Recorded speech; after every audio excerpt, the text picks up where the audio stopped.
Hola a todos y bienvenidos al video del día de hoy, en el cual les hablaré de la serie La Reina Charlotte, que recientemente ha estrenado Netflix. Esta serie funciona como una precuela y complemento de la serie Bridgerton.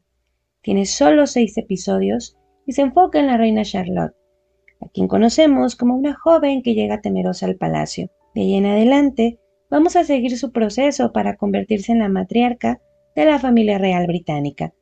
La serie se centra en los años 1761 y 1817. Pero antes de pasar con el video, les comento que aquí van a encontrar spoilers y también les quiero aclarar que esta miniserie nunca se lanzó pretendiendo ser histórica y siempre se presentó como una serie inspirada en hechos reales. Sin embargo, representa personajes históricos y un periodo real, por lo que yo les vengo a contar la parte histórica de esta serie a través de 10 hechos. Comencemos con el primero de ellos, la esposa renuente. En el primer episodio conocemos a la joven Charlotte, quien descubre que su hermano mayor acordó su matrimonio, lo que no le hace mucha gracia, y hasta trata de huir de su destino, aunque termina complacida con su futuro esposo y decide casarse. Más tarde, también sabemos que fue su suegra, la princesa Augusta, quien la eligió para su hijo George. Históricamente, la cosa fue muy distinta. George III se convirtió en rey con 22 años, y al ser un rey joven, soltero, su madre, la princesa Augusta, y el parlamento pusieron la cuestión del matrimonio como una prioridad. Pero George también estaba ansioso por casarse y participó tan activamente en la elección de su futura esposa que de hecho rechazó a varias princesas por cuestiones de carácter, y fue él personalmente quien eligió a Charlotte como esposa. Ella cumplía con los requisitos básicos exigidos por el parlamento, era protestante y joven, mientras que a él le gustó porque ella prometió no involucrarse en la política y porque tenía un carácter tranquilo. Charlotte, por su parte, tomó la noticia de que se iba a casar con él con obediencia, tranquilidad y devoción. No intentó huir ni renegó, sino que se entristeció por abandonar su casa, pero al mismo tiempo estaba feliz por convertirse en la reina. Pasemos al hecho número 2, una reina fashionista y amante de las fiestas. En la serie, Charlotte es quien se encarga de elegir su propio vestido de bodas y también la vemos ser muy activa en eventos sociales durante su juventud y su vejez, involucrándose incluso en chismes y líos de los nobles. La verdad de esto es que el vestido de novia de Charlotte sí fue carísimo y destacó mucho, pero no fue elegido por ella, más bien fue diseñado bajo las órdenes de George, quien además preparó para ella un increíble tesoro de joyas de diamantes y perlas, los cuales se cosieron a la parte superior del vestido de Charlotte. Eran tan pesados que hicieron que el vestido se le bajara y que ella mostrara parte de los pechos.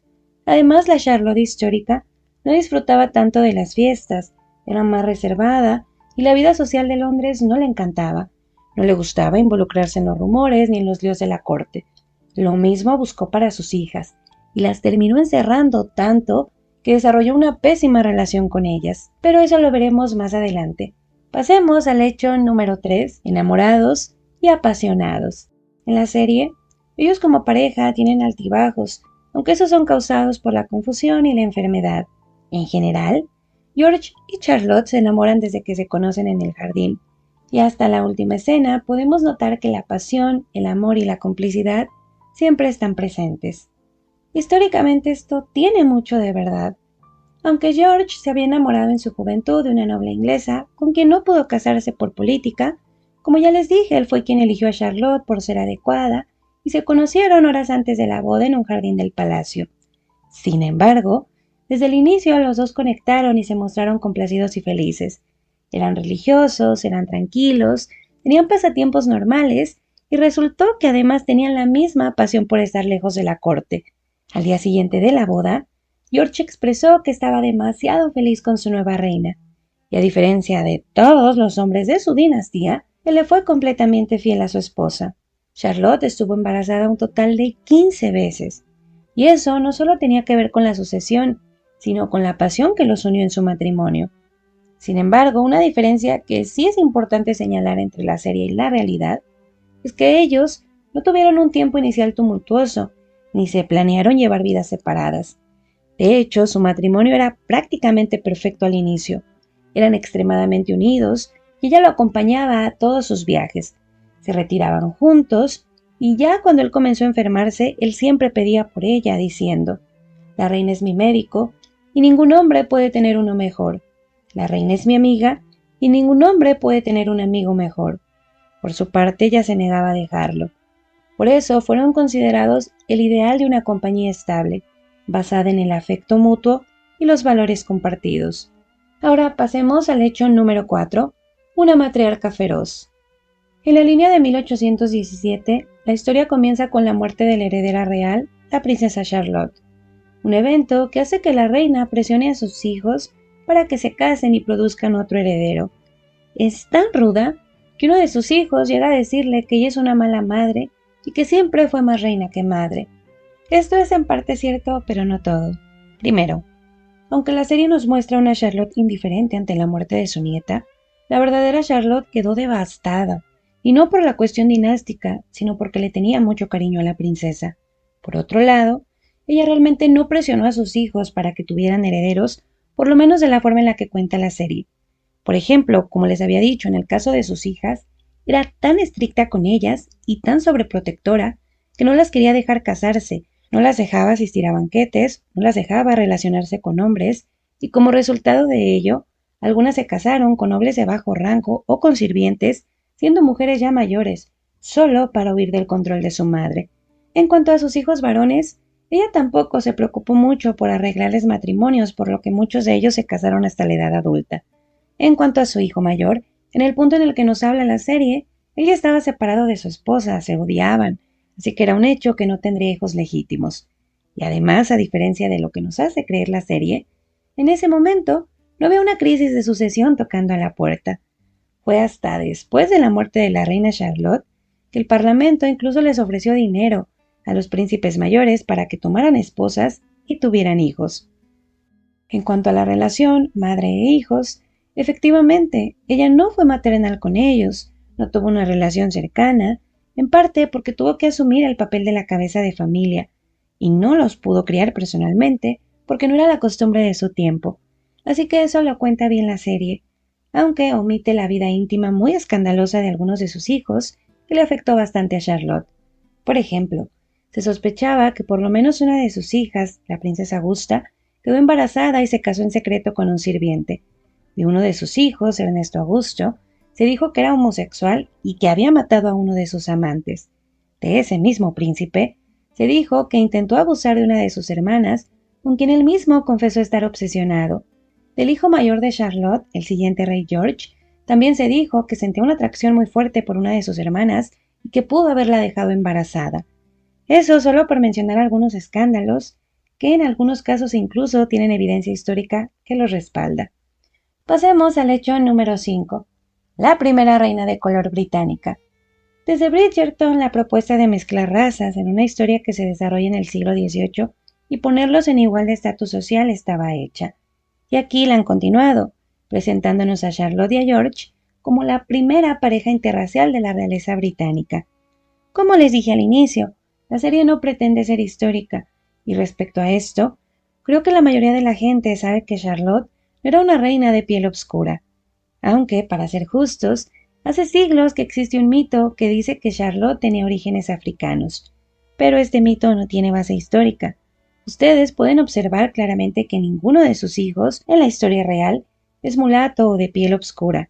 En cuanto a ella, lo que pasa es que la mayoría de los relatos y retratos sugieren que tenía una piel clara y rasgos europeos, pero hay algunos retratos que parecen sugerirnos que tenía una piel ligeramente oscura y rasgos poco europeos como nariz y labios gruesos.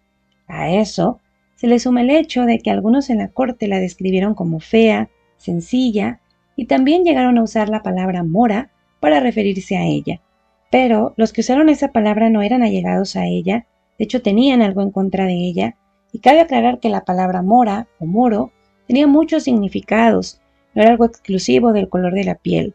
A veces era algo usado para referirse a rasgos que no eran muy femeninos, para hablar de cuestiones religiosas, o incluso para señalar que alguien tenía ideas políticas que no eran muy europeas. Sin embargo, para sumar a la confusión, un historiador a inicios del siglo XX presentó una teoría muy interesante, según la cual Charlotte desciende del rey portugués Alfonso I y una de sus amantes que era africana, Pero hay que aclarar que este rey Alfonso vivió en el siglo XII, mientras que Charlotte vivió en el XVIII.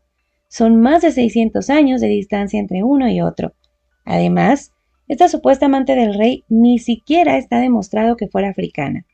Además, hay que decir que decenas de embajadores, monarcas extranjeros y nobles ingleses describieron a Charlotte como una europea promedio, aunque todos coinciden en que era menos agraciada que la mayoría. También hay que tener en cuenta que algo que la serie omite es que Charlotte y George en la vida real eran parientes. Ella nació en el norte de Alemania, dentro de una familia noble sin ningún tipo de ascendencia africana comprobada. Entonces, lo más probable, casi seguro, es que Charlotte no tuviera ninguna ascendencia africana y desde luego que no era de piel oscura. Pero entonces, ¿por qué la teoría se volvió tan popular? Pues porque se usaba para insultarla, sobre todo en la época en la que se estaba hablando ya de la esclavitud como algo negativo en contra del Imperio Británico. Y además hay que decir que en todo caso, esta no fue la primera vez que algo así pasó en la historia de Inglaterra. Por ejemplo, se dijo lo mismito de Felipa de Hinau, la esposa del rey Eduardo III. Ellos vivieron en el siglo XIV y de hecho, en todo caso, esta hubiera sido la primera pareja interracial en la historia de la realeza británica. Pero como tampoco está comprobado y no tiene ninguna base histórica, pasemos al hecho número 6, el gran experimento. Siguiendo el punto de lo anterior, en la serie La princesa Augusta pone en marcha una especie de experimento político porque, como trae una reina de color, convierte a las familias ricas de color en parte de la nobleza para suavizar las cosas. Claro que esto no se basa en la historia real. De hecho, durante el periodo en el que se desarrolla la serie Charlotte, Inglaterra todavía participaba en el comercio transatlántico de esclavos y gobernaba colonias en donde tenían intereses muy claros para esclavizar a los africanos, aunque hay que decir que fue uno de los hijos menores de Charlotte, William IV, quien habló a favor de abolir la esclavitud y quien de hecho pasó varias reformas interesantes a favor de ello mientras fue un monarca. Sin embargo, pues de eso a que se diera este gran experimento hay una enorme diferencia y claro que esto jamás pasó. Ahora pasemos al hecho número 7, el rey loco. La parte trágica, pero a la vez lo que le da vida a la serie, es la enfermedad mental de George. Históricamente, claro que es cierto que él padeció una enfermedad mental que nunca fue diagnosticada y que además no fue tratada adecuadamente por la falta de conocimiento en la época, aunque se desarrolló de forma muy distinta como lo cuenta la serie, sobre todo por la línea de tiempo. En la serie, la agresividad de Jorge, su aislamiento, su confusión, todo pasa desde el primer año de matrimonio con Charlotte, y él le afirma que él siempre se supo enfermo. Bueno, la verdad es que la historia no fue así. De hecho, el rey George III se mostró mentalmente estable durante la mayor parte de su vida. Su primer ataque de enfermedad no se registró hasta 1788, cuando tenía casi 50 años, es decir, 27 años después de casarse. Según los informes, experimentó recaídas muy serias en 1795, 1801 y 1804, durante las cuales padecía agitación, habla incoherente, episodios de violencia y también incorrección sexual. Sobre todo es a partir de 1801 que las cosas realmente empeoran. Él se vuelve muy agresivo, incluso con la propia Charlotte, a quien llega a insultarla, intenta ahorcarla y también se les insinúa a sus damas. Cosas tan groseras por las que ella deja de visitarlo definitivamente. Así que ese bonito encuentro que vemos al final de la serie es muy poco probable que pasara, porque en ese punto ya los dos no se frecuentaban, ya las cosas eran insostenibles, y el rey mantuvo ese estado de salud hasta que murió a los 82 años. Lo que sí es una realidad es que una de las líneas que el rey George repite en la serie es una cita real del rey, la cual dice: «Nací para la felicidad o la miseria de una gran nación, y en consecuencia, a menudo debo actuar en contra de mis pasiones». Como dato curioso, esa línea la dijo cuando se le negó la oportunidad de casarse con la noble inglesa que él quería, pero después la repitió mucho durante su enfermedad.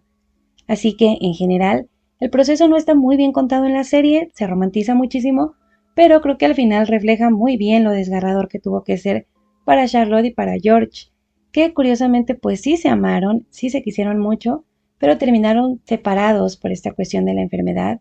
Y además pues también él sufre porque sí, en la historia también intentaron tratarlo con cosas que eran inhumanas y que no le sirvieron para nada, Él también tenía que estar lidiando con el parlamento, que era el verdadero poder, y cuestiones así que tenían también que ver con la crianza de sus hijos, que pues eso ya no pudimos verlo en la serie, pero bueno. Pues eso realmente es todo de mi parte, chicos y chicas. La verdad es que es una serie entretenida. A mí, por lo menos, Bridgerton no me gustan nada, ni los libros ni la serie, pero creo que esta precuela y este complemento es más entretenido, o a mí me resultó más entretenido. Creo que tiene toques muy nostálgicos, sí, toques muy fantasiosos, pero pues creo que también ayuda a que sea muy, muy cortita. Y pues no sabemos si se van a seguir lanzando este tipo de complementos, no para apoyar la serie de Bridgerton, pero pues no sé, ustedes díganme si ya la vieron, si no la vieron. Desde luego que yo no estoy criticando la serie, porque como se los dije al inicio, nunca se ha lanzado como algo histórico ni nada, sino pues más bien está inspirada y entonces presenta un qué hubiera pasado, ¿no? Si se hubiera hecho ese experimento, lo cual pues sí es un poquito curioso en el sentido histórico, pero creo que en el contexto del universo de Bridgerton pues funciona o entretiene. Y pues nada chicos, eso es todo de mi parte. Yo espero que les haya gustado el video y muchísimas gracias.